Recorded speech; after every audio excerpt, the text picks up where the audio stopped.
कर्मों का फल। एक बार की बात है, एक पहाड़ पर एक कुटिया थी और उस कुटिया पर एक गुरु और उसका शिष्य रहा करते थे और उस गुरु को बहुत ही सिद्धियां प्राप्त थी और उनकी सिद्धि हर जगह प्रसिद्ध थी।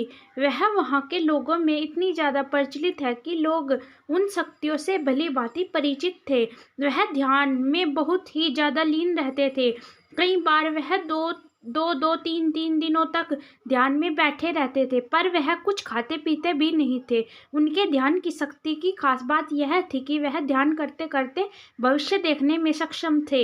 एक बार ऐसे ही वे ध्यान में लीन थे तो एकाएक देखते हैं कि अगले 8 दिनों बाद उसके शिष्य की मृत्यु तय है।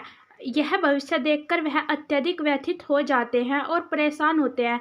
उनका ध्यान एकाएक भंग जाता है। तभी शिष्य अपने गुरु से कहता है कि गुरुजी, सच में मुझे बहुत ही दिनों से अपने परिवार वालों की याद आ रही है। मैं भी यही सोच रहा था कि मैं अपने परिवार वालों के पास जाकर मिल लेता हूँ।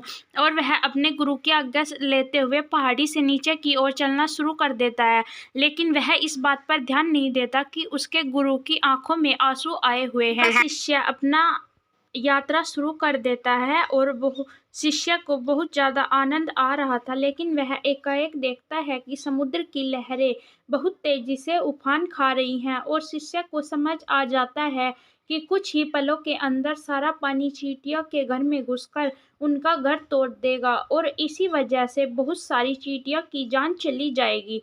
वह अपनी समझदारी दिखाते हुए अपने ऊपर वाले वस्त्रों को खोलता है और उसके अंदर रेत भरकर एक तरह की चारदीवारी उस चींटियों के घर के ऊपर बना देता है। चारदीवारी इस तरह से बनाता है कि समुद्र से आने वाला पानी उनके घर तक ना पहुंच सके। साथ ही अपनी समझदारी दिखाते हुए वह एक तरह की नाली बनाता है।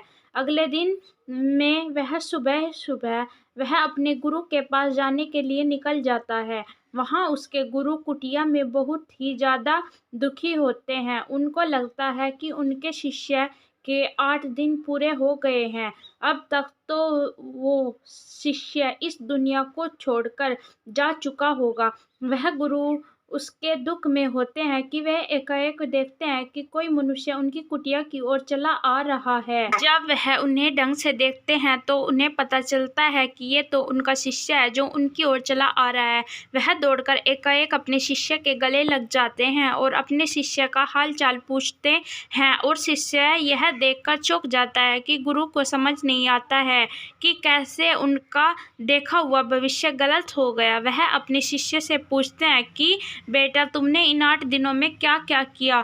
शिष्य अपने परिवार के साथ बिताए हुए सारे पलों के बारे में बता देता है, लेकिन उसके गुरु को ऐसा कुछ भी इन 8 दिनों में खास नहीं लगा। फिर शिष्य कहता है कि मैं आपको एक बात बताना भूल गया।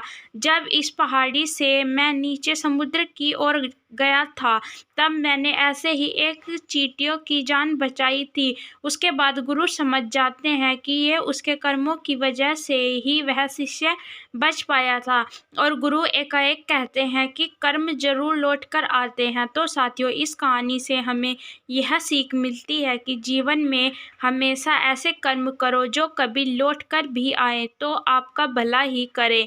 हमारे कर्म हमेशा लौट कर वापस आते हैं, तो हमेशा ध्यान रखें कि किसी का बुरा न सोचे, ना किसी का बुरा करे, सबका भला सोचे। और यदि कोई आपको बुरा भी करता है तो उसका भगवान के भरोसे छोड़ दे, क्योंकि भगवान कभी न कभी सभी को एक दिन सबका कर्म जरूर लौटाते हैं। दोस्तों, आशा करता हूँ आपको हिंदी कहानी कर्मों का फल पसंद आई होगी और काफ़ी कुछ सीखने को और समझने के लिए मिला होगा। ऐसे ही कहानी के लिए हमारे चैनल को सब्सक्राइब जरूर